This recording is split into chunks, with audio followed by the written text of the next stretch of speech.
Hello guys. कैसे हो आप सब? आज विद ज्योत में आपका स्वागत है।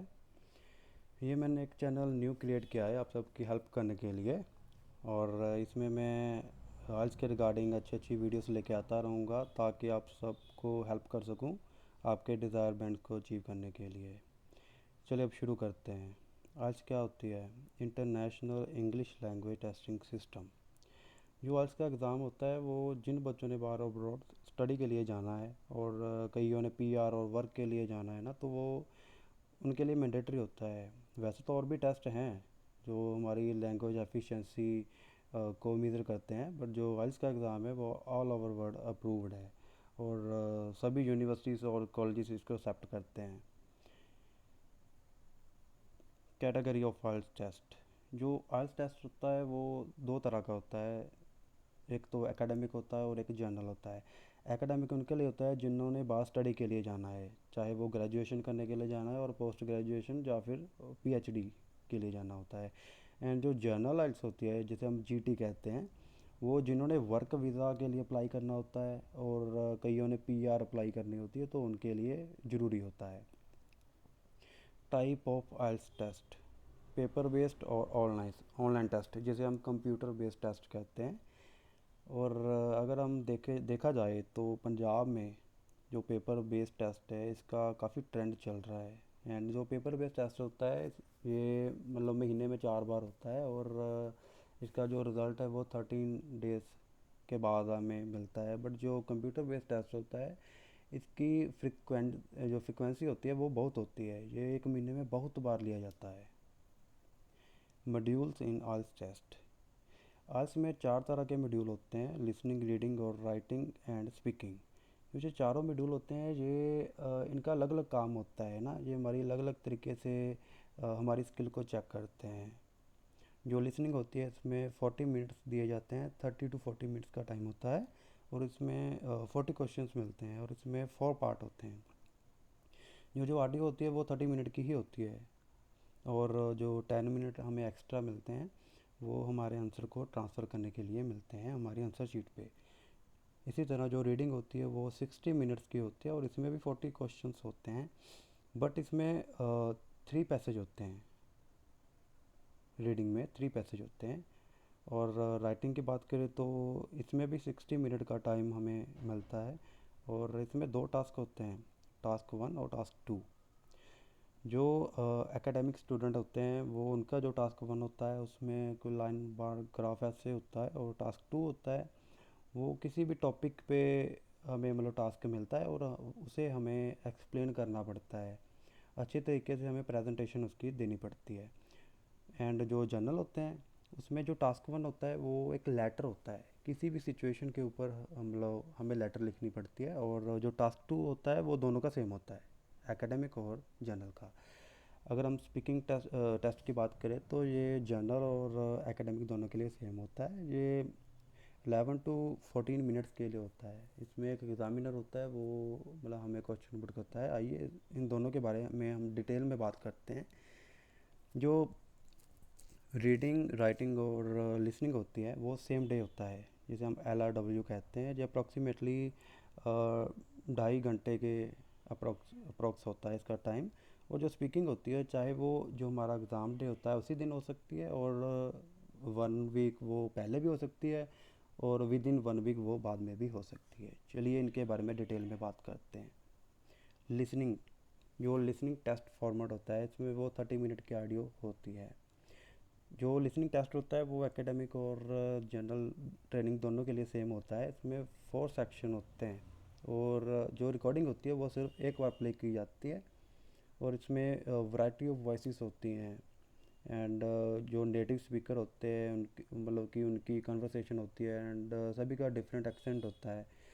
इसमें 4 सेक्शन होते हैं। जो फर्स्ट सेक्शन होता है उसमें 2 पीपल होते हैं, जो वो 2 पर्सन होते हैं वो आपस में मतलब कन्वर्सेशन करते हैं, जैसे एवरीडे सोशल कॉन्टेक्स्ट के ऊपर। जैसे फॉर एग्जांपल मोस्टली ये अकोमोडेशन पे डिपेंड करता है जो हमारा सेक्शन 1 होता है। एंड ये इजीली होता है। स्टूडेंट इसमें 10 क्वेश्चन होते हैं, वो 10 में से 10 मतलब कि ठीक करना बच्चों का गोल रहता है। आइए अब सेक्शन टू की बात करते हैं। इसमें मोनोलॉग होता है, जो जैसे everyday social context, for example speech होती है किसी भी लोकल फैसिलिटी के ऊपर, या फिर arrangement of meals during a conference and, मतलब कि ये मोनोलॉग होता है। मतलब अब हम सेक्शन थ्री की बात करते हैं। ये थोड़ा सा डिफ़िकल्ट होता है सेक्शन वन और टू के मुकाबले। जो सेक्शन वन और टू होता है, स्टूडेंट उसमें कोशिश करते हैं कि 20 क्वेश्चन में से उनके 18 to 19 करेक्ट हों। इवन कि कई स्टूडेंट इसमें 20 में से 20 ले आते हैं। अगर हम सेक्शन थ्री की बात करते हैं, इसमें कन्वर्सेशन होती है अप टू 4 पीपल। जैसे कोई मतलब एजुकेशन के ऊपर टॉपिक हो गया, या फिर जैसे कोई यूनिवर्सिटी ट्यूटर हो गया, एंड स्टूडेंट वो मतलब कि किसी असाइनमेंट के बारे में बात कर रहे हैं, और या फिर ग्रुप ऑफ पीपल होते हैं वो किसी प्रोजेक्ट के बारे में बात करते हैं। और इसके बारे में सेक्शन फोर होता है, जिसमें मतलब कि एक स्पीकर बात करता है यूनिवर्सिटी लेक्चर। ज़्यादातर इसमें यूनिवर्सिटी लेक्चर ही होता है, और एक ही पीपल इसमें बात करता है। अगर मैं इनके सभी के बारे में बात करूं तो जो मेरा पर्सनली एक्सपीरियंस है, जो सेक्शन वन और टू ईज़िली होते हैं, और सेक्शन फोर होता है वो भी ईज़िली होता है। बट जो सेक्शन थ्री होता है वो थोड़ा डिफ़िकल्ट माना जाता है। But most of the tutor ये कहते हैं कि वो सेक्शन फोर डिफ़िकल्ट होता है, बट मेरे पर्सनल एक्सपीरियंस के मुताबिक सेक्शन फोर मेरे को ईज़िली लगता है। और स्टूडेंट ज़्यादातर जो सेक्शन वन और सेक्शन फोर होता है इसमें फिलिंग दी ब्लैंक्स होते हैं। और ये मतलब कि स्टूडेंट्स के लिए इजीली इजी हो जाता है इसको मतलब कि मतलब करना। जो सेक्शन टू और थ्री होता है इसमें एमसीक्यूज भी होते हैं, मैप भी हो सकता है। एंड सो मेरी ये मतलब आपको एडवाइस है कि सेक्शन वन टू और फोर इसमें आपको ज़्यादा से ज़्यादा मतलब अपने करेक्ट करने की कोशिश करनी है, और इसमें कोई नेगेटिव मार्किंग नहीं होती है।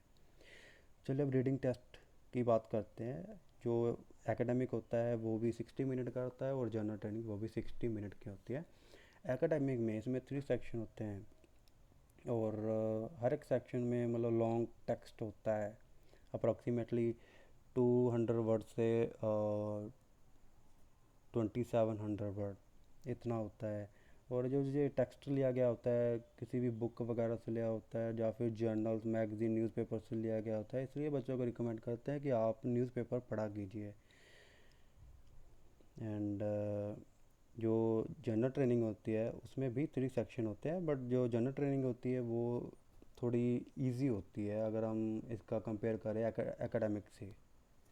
एंड जो इनमें बैंड स्कोर होता है वो थोड़ा डिफरेंट रहता है एकेडमिक और जनरल ट्रेनिंग में। राइटिंग टेस्ट फॉर्मेट, अगर हम राइटिंग की बात करें तो ये 60 मिनट की होती है एकेडमिक और जीटी दोनों के लिए। जो एकेडमिक होती है इसमें 2 पार्ट होते हैं, टास्क वन और टास्क टू होता है। एंड ये टोटली फॉर्मल स्टाइल में लिखनी पड़ती है फॉर एकेडमिक स्टूडेंट्स के लिए। जो टास्क वन होता है इसमें हमें प्रेजेंटेशन देनी पड़ती है, जैसे हमें कोई ग्राफ दिया होता है, टेबल, चार्ट, डायग्राम, मैप और प्रोसेस दिया होता है, तो हमें उन पर रिपोर्ट लिखनी होती है पूरी पूरे फॉर्मल स्टाइल में, है ना। जैसे हमें कोई भी मतलब ऐसे ग्राफ वगैरह मिल गया तो हमें सारी रिपोर्ट लिखनी होती है, एंड 180 वर्ड्स हमें मिनिमम उसमें डालने पड़ते हैं। एंड बट जैसे स्टूडेंट जो हमें टेक्स्ट जो हमें क्वेश्चन मिलता है उसमें 150 लिखा होता है, बट मैं आपको रिकमेंड करूँगा कि अब आप 180 तक तो ज़रूर जाएं, है ना।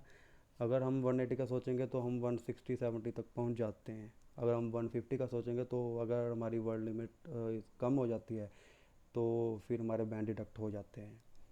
अगर अगर हम टास्क टू की बात करें तो जैसे इसमें हमें कोई प्रॉब्लम जो एवरीडे प्रॉब्लम होती है किसी पे भी डिपेंड करती है, जैसे कोई एजुकेशन के ऊपर हो गया ना, ग्लोबल वार्मिंग के ऊपर हो गया, कोई भी टॉपिक आपको मिल सकता है और आपको उसको एक्सप्लेन करना होता है उस प्रॉब्लम को, है ना। अपने तरीके से एक्सप्लेन करना होता है, और जो इसकी वेटेज होती है, बैंड वेटेज होती है, वो ट्वाइस होती है टास्क वन के मुकाबले, है ना। तो इसमें मतलब हमें पूरी टोटली फॉर्मल स्टाइल में प्रेजेंट करना पड़ता है। इसमें जैसे पहले इंट्रोडक्शन होती है, फिर हम इसकी मतलब कि जो होता है BP1 लिखते हैं, फिर BP2 लिखते हैं, एंड उसके बाद में हम कंक्लूजन लिखते हैं। जो इंट्रोडक्शन होती है इसमें 2 पार्ट होते हैं, इंट्रोडक्शन और थीसिस स्टेटमेंट होती है, एंड जो हमने आगे बीपीस में करना है वो हम थीसिस में अच्छे से एक्सप्लेन करते हैं।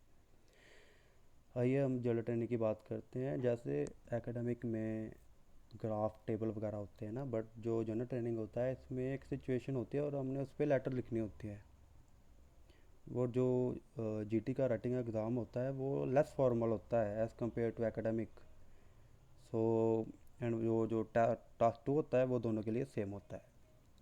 आइए अब स्पीकिंग टेस्ट की बात करते हैं। इसमें जनरली 3 पार्ट होते हैं, एंड ये नॉर्मली 11 से 14 मिनट की आपकी स्पीकिंग होती है। और इसमें कोई नेटिव स्पीकर होता है जो आईडीबी की तरफ से अप्रूव्ड होता है ना, तो वो आपकी स्पीकिंग लेता है।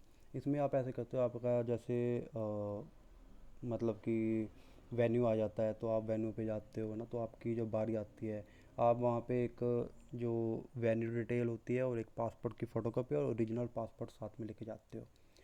जो इसकी इंट्रोडक्शन के बारे में बात करते हैं, वो 4 to 5 मिनट इंट्रोडक्शन होती है और इसमें एग्ज़ामिनर होता है, वो आपको अपने बारे में बताता है और बाद में आपके मतलब आपके बारे में पूछता है और आपकी जो आइडेंटिटी होती है, जो पासपोर्ट होता है, उसको कंफर्म करता है। उसके बाद में वो जनरल क्वेश्चंस आपसे पूछता है, सभी सारे फेमिलियर टॉपिक्स होते हैं, for example family, work, study and your interest, hobbies, like, है ना। और जो सेकंड पार्ट होता है इसमें मतलब कि क्यू कार्ड होता है। ये 3 to 4 मिनट का मतलब कि पार्ट टू होता है और इसमें 1 मिनट आपको प्रिपरेशन के लिए दिया जाता है और 2 मिनट आपको बोलना पड़ता है उस मतलब पर्टिकुलर टॉपिक के ऊपर। एंड जो पार्ट वन होता है वो एक हिसाब का वार्म अप सेशन होता है, ताकि आप एग्जामिनर के साथ कंफर्टेबल हो सको ना। अब पार्ट टू में एग्जामिनर आपको एक टास्क कार्ड दे देगा, उस पर कोई ना कोई टॉपिक लिखा होगा। वो आपको मतलब एक पेन और पेंसिल भी आपको दे सकता है और आपको एक खाली पेपर देगा जिस पे आप अपने नोट्स प्रिपेयर करोगे। 1 मिनट का आपको टाइम मिलेगा, जब 1 मिनट ख़त्म हो जाएगा तो वो आपको बोलने के लिए कहेगा, है ना। तो आपने 1.5 से 2 मिनट आपने बोलना है। अगर एग्जामिनर आपको बीच में रोक दे, नो मैटर, कोई प्रॉब्लम नहीं है। अगर नहीं रोकता तो आपने पूरा 2 मिनट के लिए उसको बोलना है। और जो पार्ट थ्री होता है वो डिस्कशन होती है। यूजुअली जो स्टूडेंट होते हैं इसमें स्टक हो जाते हैं क्योंकि इसमें क्रॉस क्वेश्चनिंग भी होती है। जो टास्क थ्री होता है, पार्ट थ्री होता है, ये मतलब कई बार तो जैसे आपका टास्क टू पार्ट टू है ना, वो उसके रिलेटेड क्वेश्चन होते हैं, बट सम टाइम ये डिफरेंट भी हो सकते हैं। सो बी प्रिपेयर्ड। एंड मैं तो पर्सनली एडवाइस करता हूँ कि जो पार्ट थ्री होता है इसको एंजॉय करना चाहिए, क्योंकि ये एक हिसाब की डिस्कशन होती है ना। तो स्टूडेंट ये था आपका मतलब कि मैंने चारों मॉड्यूल इसमें मैंने आपको डिस्कस कर दिया और आज के बारे में मैंने आपको अच्छे से एक्सप्लेन कर दिया भी क्या होता है। अब मेरी जो नेक्स्ट वीडियो होगी उसमें मैं आपको मतलब इसके बारे में टिप्स दूंगा। जैसे रीडिंग के लिए अलग वीडियो बनाऊंगा, राइटिंग के लिए अलग बनाऊंगा, और एक ही वीडियो में आपको मतलब अच्छे से अच्छी आपको टिप देने की कोशिश करूंगा अपने पर्सनल एक्सपीरियंस के हिसाब से। सो आज के लिए इतना ही। Thank you very much.